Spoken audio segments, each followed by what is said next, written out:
నమస్తే, welcome to citizens pulse. నేను మీ ఉదయ్కి.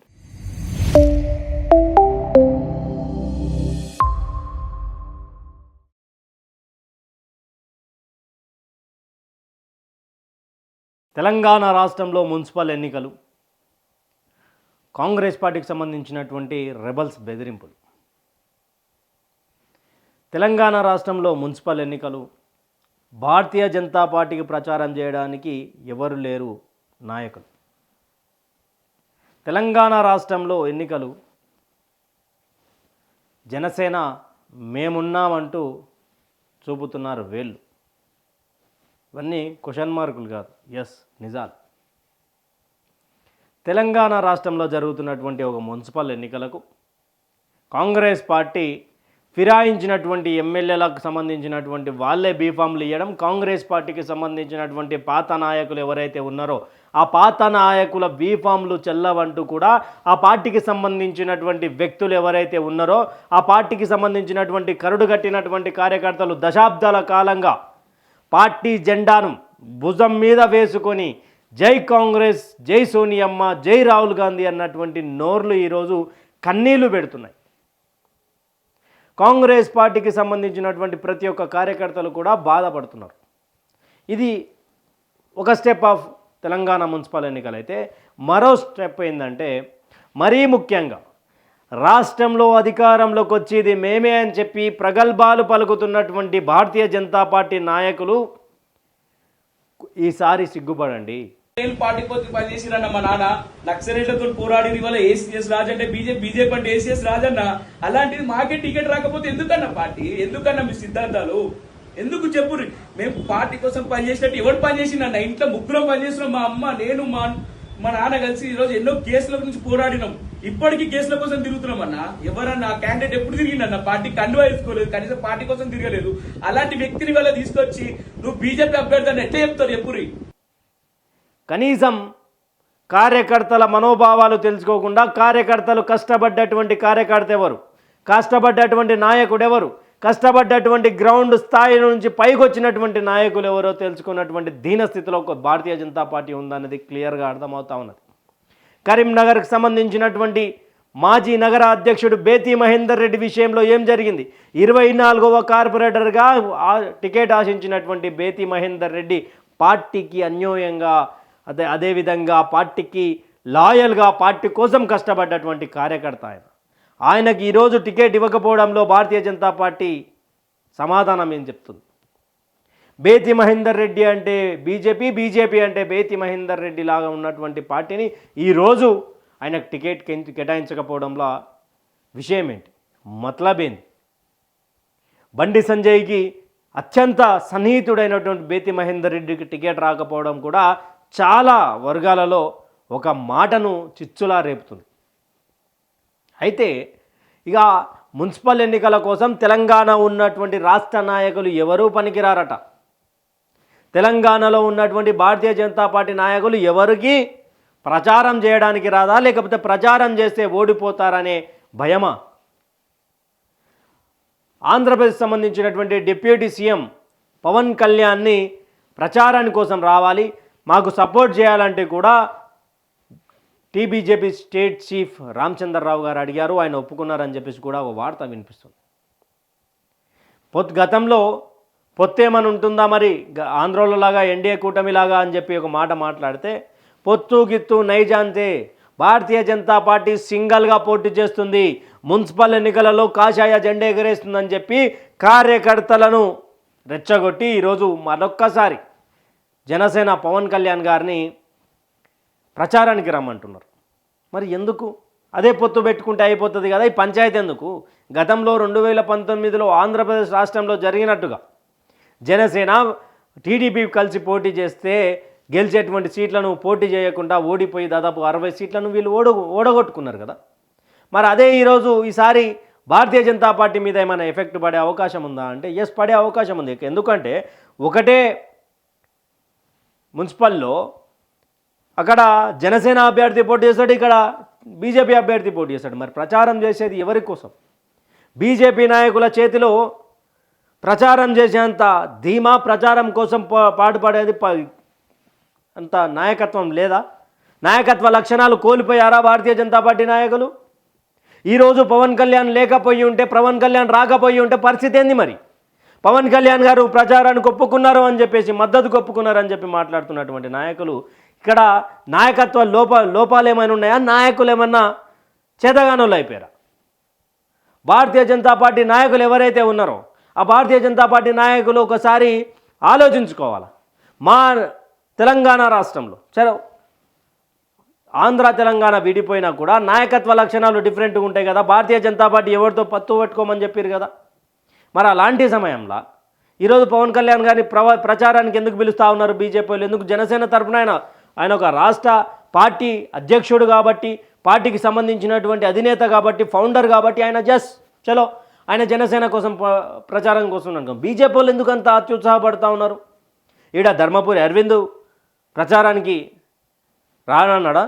DK అరుణ రానన్నదా? రఘునందన్ రావు రానన్నాడా? లేకపోతే బండి సంజయ్ రానన్నాడా? లేకపోతే రామచంద్రరావు గారు తర్వాత ఎంతో మహామహనీయులు ఉన్నాము మేము అని చెప్పేసి గొప్పాలు చెప్పుకున్నటువంటి భారతీయ జనతా పార్టీ ఉన్న ఒకరిని, పార్టీ కోసం కష్టపడేటువంటి ఒకరిని ఆయనని సస్పెండ్ చేసి బయటికి పంపించేశారు కదా, రాజాసింగ్ గారిని.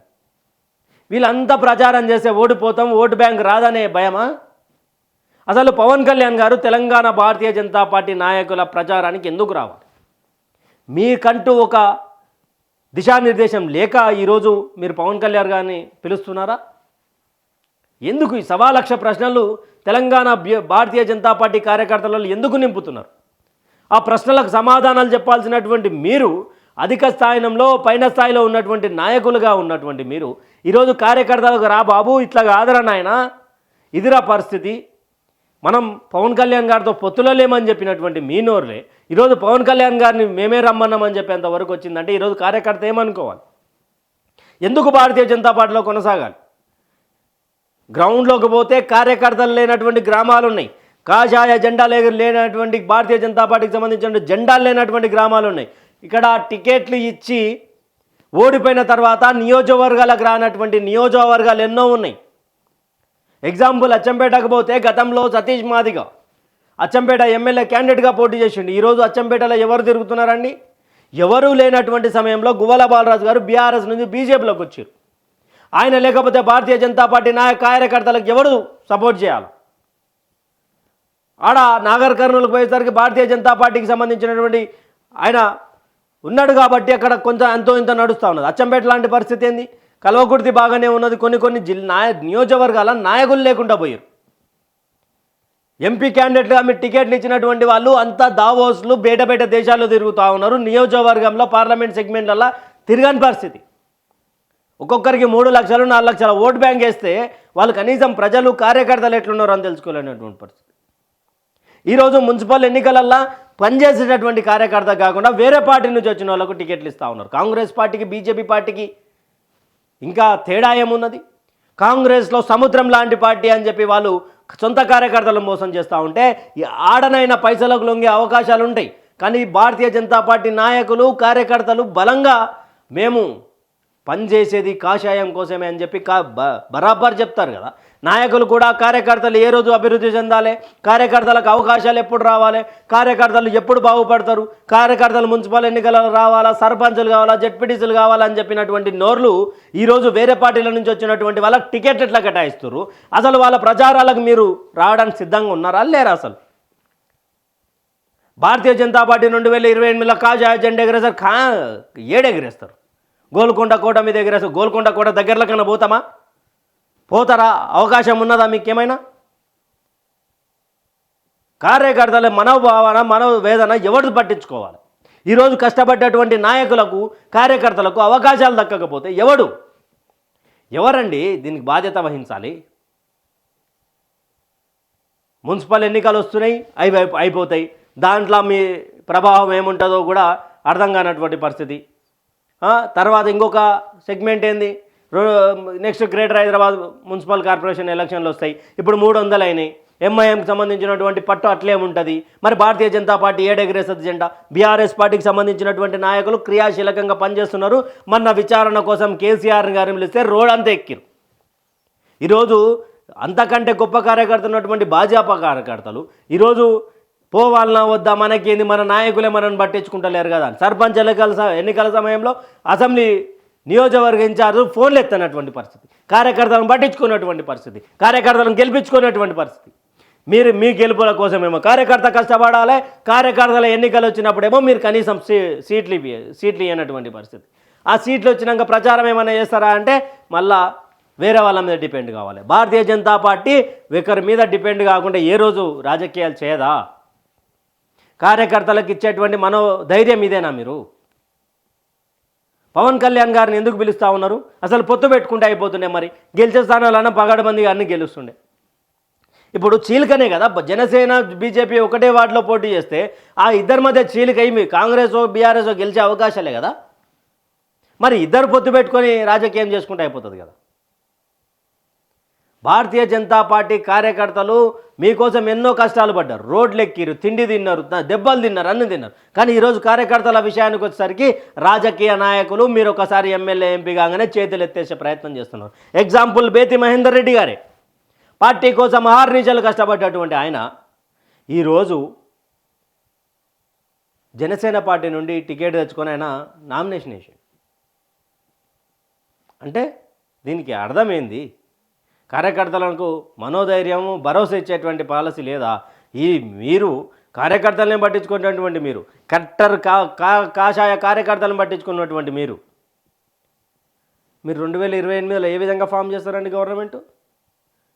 కొంచెం ఆలోచించుకునే ప్రక్రియ ఏమంటే ఏదైనా 2023 తర్వాత కాంగ్రెస్ బీజేపీ ఏమైనా పొత్తులో ఉన్నదా? ఏమైనా రోడెక్కి ధర్నాలు చేసినటువంటి దాఖలాలు ఉన్నాయా? మీరు ఏమనంటే గాంధీ భవన్ నాంపల్లి బీజేపీ ఆఫీస్ కొట్టుకోవడం తప్ప ఇంకేమైనా ఉన్నదా?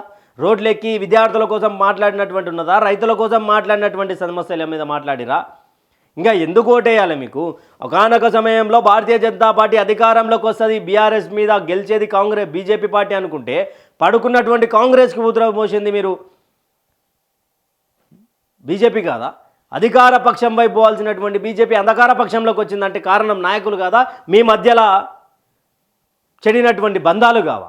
మీరు మంచిగా ఉండాలా, మీరు కొట్టుకోవాలా, కార్యకర్తలతో పాటు మీకోసం కార్యకర్తలు కొట్టుకోవాలా. కార్యకర్తల ఎన్నికలు వస్తే మాత్రం మీరు చేతులు ఎత్తేసి మాకేం సంబంధం లేదని అనాలా. ఇంతేనా? ఇదేనా భారతీయ జనతా పార్టీ తెలంగాణ రాష్ట్రంలో అధికారం వైపోయే దారులు? ఇక భారతీయ జనతా పార్టీ కార్యకర్తలు నేను మాట్లాడింది నిజమా కాదా? కార్యకర్తల విషయంలో భారతీయ జనతా పార్టీ ఎలాంటి స్టాండ్ తీసుకోబోతా ఉన్నది? అసలు పవన్ కళ్యాణ్ గారి ప్రచారం తెలంగాణలో భారతీయ జనతా పార్టీ అభ్యర్థులకు ఉన్నదా? పవన్ కళ్యాణ్ గారి కంటే మంచిగా బలమైన నేత భారతీయ జనతా పార్టీ తెలంగాణ రాష్ట్రంలో లేరా అనేది మీ కామెంట్ల రూపంలో తెలపండి.